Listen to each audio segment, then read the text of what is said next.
Okay, so we take a look at these two swings here now. You can see mainly on the left-hand one, the big issue was obviously causing the Tom Hanks or the Sherman tanks or the unmentionables.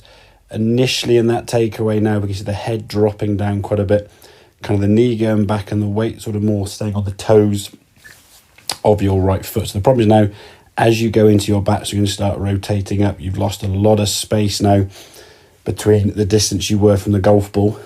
So when you come back to the golf ball now, you've got to really jump up out the way with your spine angle.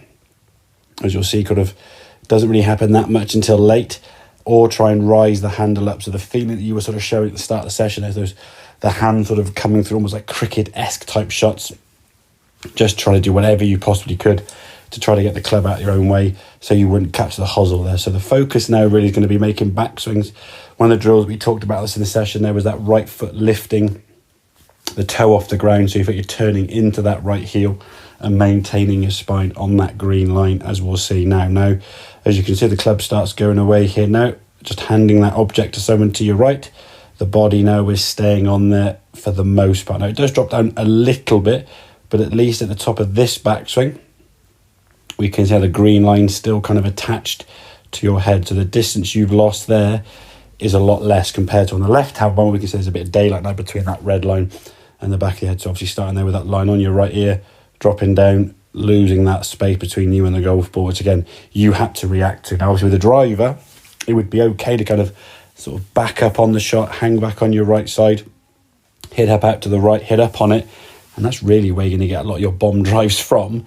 Problem is with an iron, it doesn't sort of feel that good striking up on the ball out to the right with your irons. You tend to thin a lot of your shots if you're not careful. So you're kind of forced to kind of start trying to strike down the golf ball while at the same time trying to rise up and give yourself some space. So really, it's going to really, really difficult position to get yourself into and not going to have much success with that. So at least with this one here now, as you came back in the golf ball, we can see from the sort of where your right ear started on that green line. Yes, it drops a smidgen, but because you've only dropped a smidgen, you're able to, in that last sort of part of the swing now, as you come back into it, get back onto that red line, as we see the strike of the golf ball here now, hitting the ball more at the centre of the golf club.